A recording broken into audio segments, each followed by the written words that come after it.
नमस्कार, बहुत स्वागत है आपका सोशल मीडिया स्पेशल बुलेटिन देख रहे हैं आप और मैं हूं आपके साथ पायल। खबरों की करेंगे शुरुआत, लेकिन उससे पहले नजर सुर्खियों पर। तो देखिए, आज वे खबरें आपको बताते हैं जिन पर हमारी नजर रहेगी। सबसे पहले श्री कृष्ण जन्मभूमि शाही ईदगाह मामला, हाईकोर्ट ने हिंदू पक्ष की अर्जी खारिज कर दी है। इसके अलावा दिल्ली एनसीआर में भारी बारिश हो रही है और हल्की आंधी बिजली गिरने की भी संभावना जताई गई है। जनजातीय गौरव सम्मेलन में सीएम डॉक्टर मोहन यादव शामिल हुए, इस पर भी हम चर्चा करेंगे। इसके अलावा हिमाचल में बारिश से तबाही मच गई है। पीसीएस 2022-23 बैच के नवचयनित अधिकारियों से सीएम योगी ने भेंट की, इस पर भी हम चर्चा करेंगे।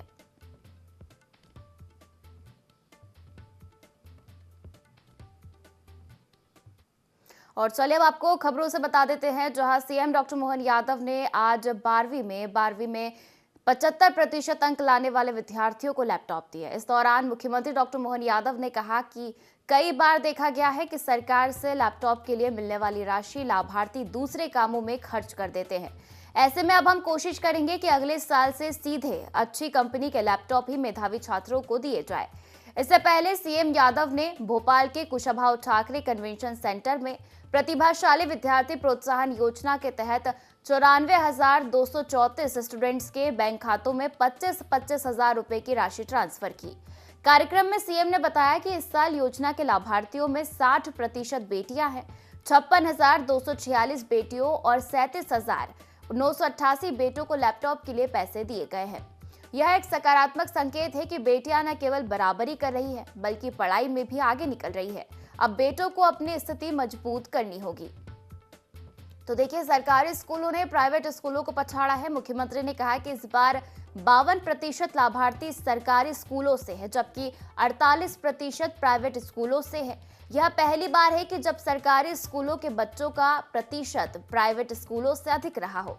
यह उपलब्धि स्कूल शिक्षा विभाग, शिक्षकों और माता पिता के संयुक्त प्रयास का परिणाम है। उन्होंने आगे कहा कि लैपटॉप कोई दिखावटी ट्रॉफी नहीं है, यह ज्ञान की असली कुंजी है। एक किताब, एक लैपटॉप और एक गुरु, यही जीवन के सच्चे साथी है।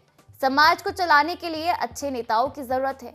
मुख्यमंत्री ने लाभार्थी बच्चों से संवाद करते हुए सवाल पूछा, तुम में से कोई यह क्यों नहीं कहता कि मैं नेता बनूंगा, चुनाव लड़ूंगा, देश की सेवा करूंगा। डॉक्टर, इंजीनियर, आईएएस सब बनना बहुत अच्छा है, लेकिन समाज को चलाने के लिए अच्छे नेताओं की भी जरूरत है। उन्होंने सुभाष चंद्र बोस का जिक्र करते हुए कहा कि स्वाभिमान सबसे बड़ा बल है। नेताजी सुभाष चंद्र बोस ने आईसीएस जैसी बड़ी परीक्षा पास की थी, लेकिन उन्होंने इस डिग्री को फाड़कर फेंक दिया। कहा कि मैंने यह परीक्षा अंग्रेजों को बताने के लिए दी थी कि भारतीयों में बुद्धि की कोई कमी नहीं।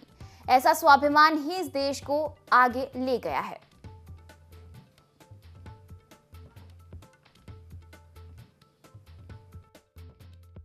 मेरी अपनी ओर से भविष्य की प्रतिभाओं को प्रोत्साहन देते हुए जो आनंद आता है, सरकार का उत्तरदायित्व होता है कि सरकार हमारे भविष्य की संभावनाओं को पोषित करे, पुष्ट करे, सक्षमता के साथ समाज में आने को उनको अवसर प्रदान करे, यथा योग्य उनकी सभी प्रकार की सहायता करे। मुझे इस बात का गर्व है, जब मैं ये आंकड़े देख रहा था तो इस आंकड़े में आज जब 94,234 विद्यार्थियों को प्रोत्साहन किया गया, इसमें 40% विद्यार्थी है। जोरदार अभिनंदन 40% विद्यार्थी के लिए। और इसका आंकड़ा भी और गजब है, 40% अर्थात 37,988 लड़के हैं और 56,246 बहनें हैं, बेटियां हैं।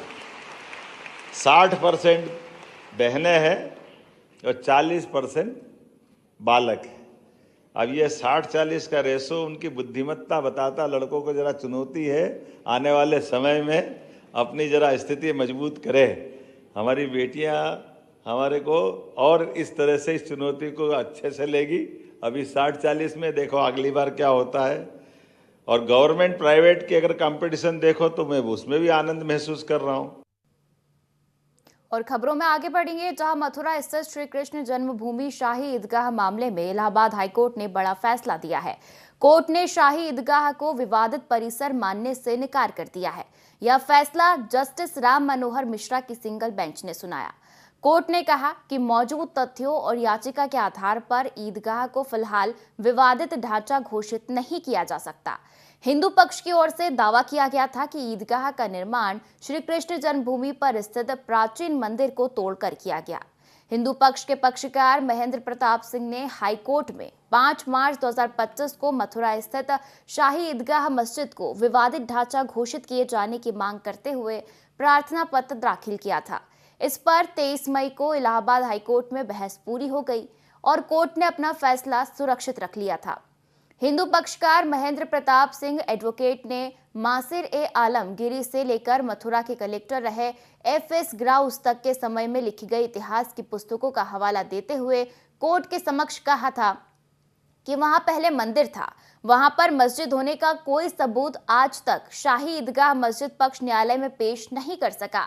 साथ ही न खसरा खतौनी में मस्जिद का नाम है और ना ही नगर निगम में उसका कोई रिकॉर्ड है और ना कोई टैक्स दिया जा रहा। उनका दावा है कि शाही ईदगाह प्रबंध कमेटी के खिलाफ बिजली चोरी की रिपोर्ट भी हो चुकी है, फिर इसे मस्जिद क्यों कहा जाए? ऐसे में मस्जिद विवादित ढांचा घोषित हो, क्या था हिंदू पक्ष का दावा?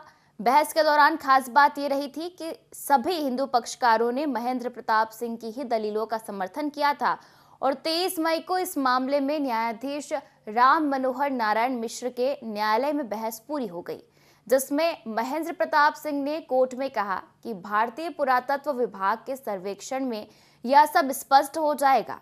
उन्होंने मुकदमे की प्रकृति को कोर्ट के समक्ष प्रस्तुत करते हुए कहा कि किसी जमीन पर अतिक्रमण करके बैठ जाने से वह जमीन उसकी नहीं हो सकती।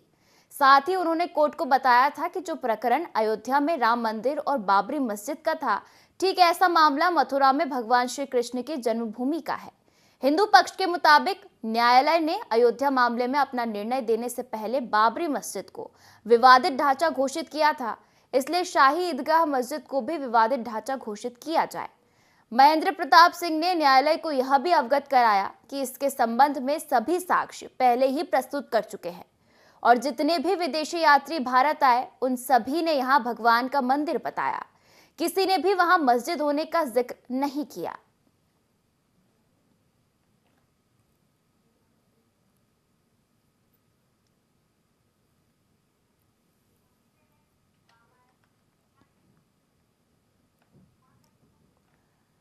तो देखिए, हिंदू पक्ष को झटका लगा है। आपको बता दें कि मथुरा स्थित श्री कृष्ण जन्मभूमि शाही ईदगाह मामले में इलाहाबाद हाईकोर्ट ने बड़ा फैसला दिया है।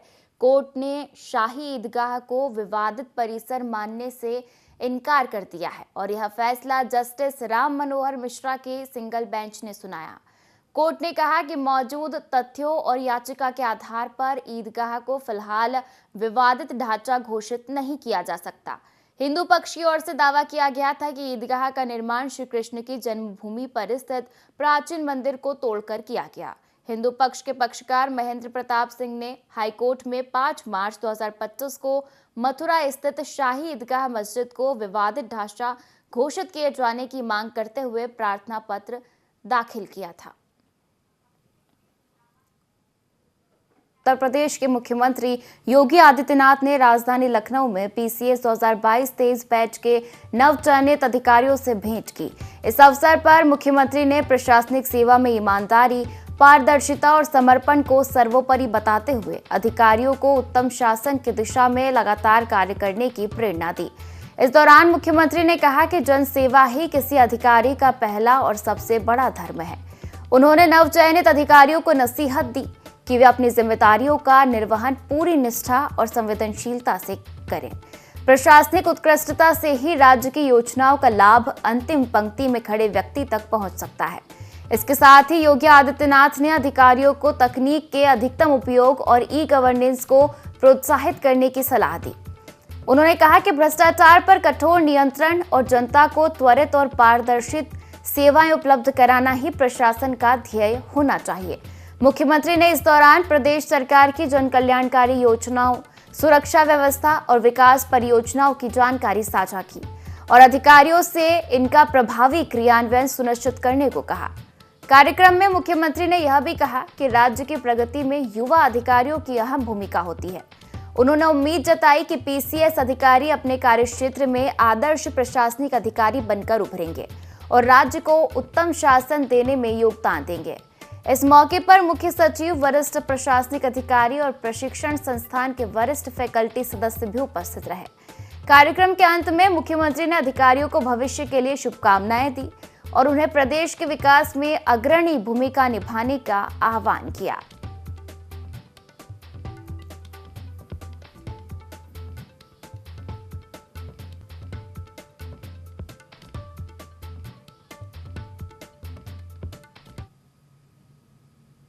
और हर साल 3 जुलाई को international plastic bag free day मनाया जाता है ताकि प्लास्टिक प्रदूषण से होने वाले नुकसान के प्रति जागरूकता फैलाई जा सके। ऐसे में इस खास दिन के मौके पर सिर्फ प्लास्टिक को ना कहना ही काफी नहीं है, बल्कि उसके लिए टिकाऊ और खूबसूरत विकल्प ढूंढना भी जरूरी है। हर साल भारत में करोड़ों टन प्लास्टिक बैग का उपयोग होता है, जिनमें से ज्यादातर नदियों में पहुंचते हैं, जिससे न सिर्फ जलीय प्रदूषण बढ़ता है बल्कि जलीय जीवों के लिए भी खतरनाक है। इसके अलावा प्लास्टिक नदियों के बहाव को रोकता है, जिससे बाढ़ का खतरा बढ़ जाता है। प्लास्टिक पर्यावरण को बहुत नुकसान पहुंचाती है। एक प्लास्टिक बैग को सड़ने में 100 से 500 साल लग सकते हैं। बता दें कि शहरों में हर दिन 50.6 मीट्रिक टन कूड़ा निकलता है, जिसमें 70% प्लास्टिक है। बता दें कि वर्ष 2018 से पॉलीथीन पर प्रतिबंध का कानून है। इसके बावजूद धड़ल्ले से पॉलीथीन का निर्माण और उपयोग होता आ रहा है, जबकि पॉलीथीन के कैरी बैग समेत दैनिक उपयोग में लाए जा रहे प्लास्टिक के 19 उत्पादों पर पूरी तरह प्रतिबंध है। नियम जारी हुए थे कि 120 माइक्रोन क्षमता के नीचे का प्लास्टिक प्रयोग में न लाया जाए। प्लास्टिक के जिन 19 उत्पादों को प्रतिबंधित किया गया है, उसकी टनों आपूर्ति देश भर के कई राज्यों में रोजाना हो रही है। बड़ी तादाद में प्लास्टिक कैरी बैग की खेप रात के अंधेरे में गोदामों में पहुंच जाती है। इसके बाद बाइकों, साइकिल पर लदकर दुकानों, हथ ठेलों पर पहुंच जाती है। और चलिए अब बताते हैं आपको कि कब हुई थी प्लास्टिक बैग फ्री दिवस की शुरुआत। दरअसल अंतर्राष्ट्रीय प्लास्टिक बैग मुक्त दिवस वेस्ट यूरोप द्वारा साल 2009 में शुरू किया गया। यह एक वैश्विक पहल है जिसका उद्देश्य प्लास्टिक बैग के उपयोग को खत्म करना है। यह दिवस प्लास्टिक और डिस्पोजल ले जाने वाले उपकरणों के बारे में लोगों में जागरूकता बढ़ाने के उद्देश्य से मनाया जाता है। इस दिन का उद्देश्य हम सभी को प्लास्टिक की थैलियों के उपयोग से दूर रहने के लिए प्रोत्साहित करके पर्यावरण संरक्षण को बढ़ावा देना है। अंतर्राष्ट्रीय प्लास्टिक बैग फ्री डे दिवस का उद्देश्य प्लास्टिक की थैलियों के बजाय कागज या कपड़े की थैलियों सहित पर्यावरण के अनुकूल वस्तुओं के उपयोग को बढ़ावा देना है, ताकि हम प्लास्टिक बैग के उपयोग को समाप्त कर सकें। और चलिए अब ये भी जान लेते हैं कि किस तरह के प्लास्टिक सामान पर प्रतिबंध है। आपको बता दें कि प्लास्टिक कैरी बैग 75 माइक्रोन से कम क्षमता पर बिना माइक्रोन अंकित कैरी बैग, ईयरबड की प्लास्टिक डंडी, बैलून की प्लास्टिक डंडी, कैंडी में लगी प्लास्टिक की डंडी, आइसक्रीम की डंडी, पॉलीस्टोन थर्माकोल से सजावट में उपयोग का सामान, प्लास्टिक थर्माकोल के प्लेट, कप, गिलास, कटलरी का सामान, कांटा, चम्मच, छुरी, स्ट्रॉ, ट्रे, मिठाई के डिब्बे को लपेटने की पतली प्लास्टिक सीट, आमंत्रण पत्र, सिगरेट के पैकेट की पैकेजिंग, 100 माइक्रोन से कम पीवीसी के बैनर, स्ट्रॉ आदि। आपको बता दें कि पर्यावरणविद का कहना है कि प्लास्टिक थैलियों के बढ़ते प्रचलन से सफाई व्यवस्था में जबरदस्त अवरोध पैदा हो रहा है। लोगों द्वारा घरों में कूड़ा करकट प्लास्टिक की थैलियों में बंद कर फेंक दिया जाता है। ये पॉलीथीन की थैलियां नाले, नालियों और सीवर लाइनों में पहुंचकर उन्हें अवरुद्ध कर देती है। यह पर्यावरण की सेहत बिगाड़ रहा है। और चलिए अब आपको बता देते हैं कि किन उपायों का उपयोग कर आप पर्यावरण को सुरक्षित करने में योगदान दे सकते हैं। आप पुराने कपड़ों, साड़ी, टी शर्ट या पर्दों से घर पर ही रीयूजेबल बैग बना सकते हैं, जो न सिर्फ टिकाऊ है बल्कि फैशनेबल भी है। इसके साथ ही अन्य विकल्प के तौर पर आप कार्य कर सकते हैं। उल्लेखनीय है कि सिंगल यूज प्लास्टिक का सबसे अधिक इस्तेमाल किराना दुकान, सब्जी, मछली सहित अन्य खुदरा विक्रेता करते हैं।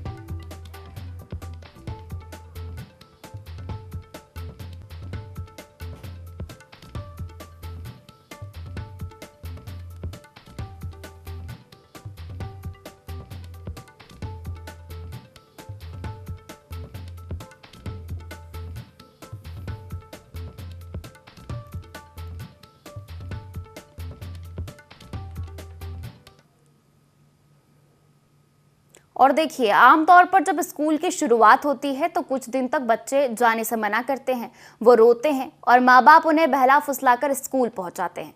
लेकिन अब एक नया ट्रेंड सोशल मीडिया पर देखने को मिला, जिसका वीडियो भी जमकर वायरल हो रहा है। इस वीडियो में एक शख्स अपने बेटी को उसकी प्यारी साइकिल पर बैठाकर उसके स्कूल ले गया। उसके साथ कुछ बैंड बाजे वाले भी हैं और स्कूल के सामने पहुंचते ही बैंड बाजा शुरू हो जाता है।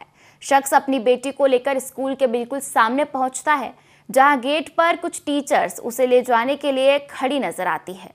ये वीडियो कहां का है, इसकी जानकारी तो नहीं दी गई है, लेकिन वीडियो के टेक्स्ट में ये बताया गया है कि बेटी को उसके स्कूल के पहले दिन पिता बैंड बाजे के साथ ले गया।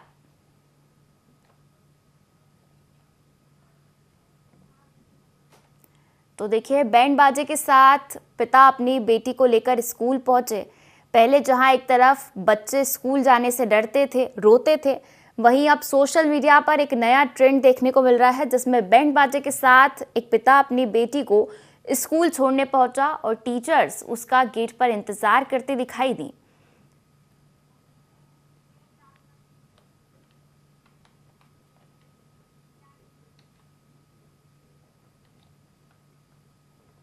और खबरों में आगे बढ़ेंगे, जहां उत्तराखंड में धामी सरकार के 4 साल पूरे होने पर सीएम पुष्कर सिंह धामी ने ऋषिकुल मैदान में जनसभा को संबोधित करते हुए कहा कि उन्हें कठिन परिस्थितियों में राज्य की कमान मिली थी। उन्होंने महिला समूहों को बढ़ावा देने के लिए 1000 करोड़ के पैकेज की व्यवस्था की। सीएम धामी ने नकल विहीन परीक्षा कानून और यूसीसी लागू करने को पीएम मोदी के मार्गदर्शन का परिणाम बताया, जिससे युवाओं को रोजगार मिला। उन्होंने नदी उत्सव की शुरुआत मां गंगा के प्रांगण से की और कांवड़ यात्रियों को शुद्ध भोजन उपलब्ध कराने के निर्देश भी दिए। तो देखिए, धामी सरकार के 4 साल पूरे हो गए हैं। सीएम धामी ने इस मौके पर जनता को संबोधित किया और आपको बता दें कि उन्होंने नदी उत्सव की शुरुआत की और कांवड़ियों को शुद्ध भोजन देने के निर्देश भी दिए। 4 जुलाई 2021 को मेरे जैसे सामान्य कार्यकर्ता को हमारी पार्टी के राष्ट्रीय नेतृत्व ने, प्रधानमंत्री, गृहमंत्री, हमारे राष्ट्रीय अध्यक्ष जी ने इस जिम्मेदारी के लिए मेरे को दायित्व दिया और उस समय बहुत कठिन समय था, चुनौतीपूर्ण समय था। हम आपदा के पूरे प्रभाव में थे। आपदा और कोविड की आपदा थी। युवक मंगल दल, महिला मंगल दल, इन सभी की स्थिति खराब हो रही थी और सबसे बड़ी महिला स्वयं सहायता समूह, उस समय उनके द्वारा जो बनाए गए तमाम प्रकार के उत्पाद थे, उनको बाजार में चूँकि वो बिक नहीं पाए और जो कच्चा सामान था वो खराब हो गया।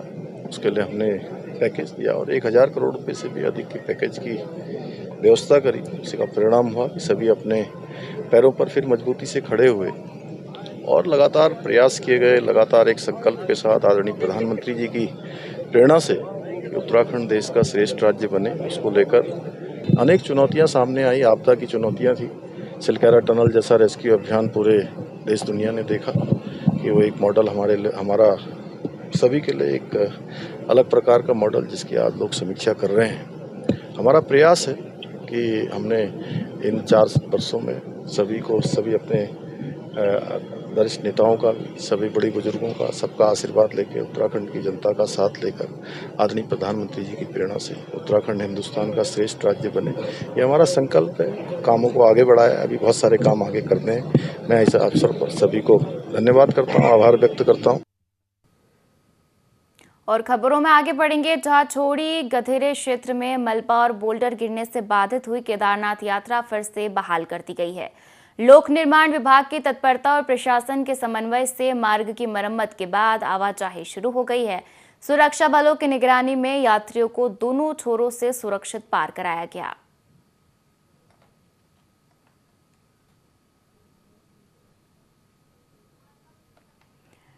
तो देखिए, केदारनाथ यात्रा फिर से सुचारू हो गई है।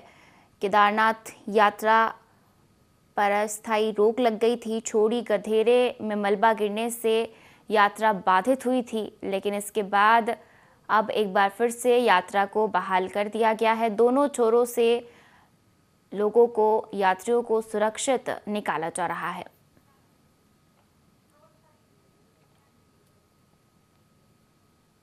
और इस स्पेशल बुलेटिन में फिलहाल इतना ही। आप बने रहिए IND24 के साथ। नमस्कार।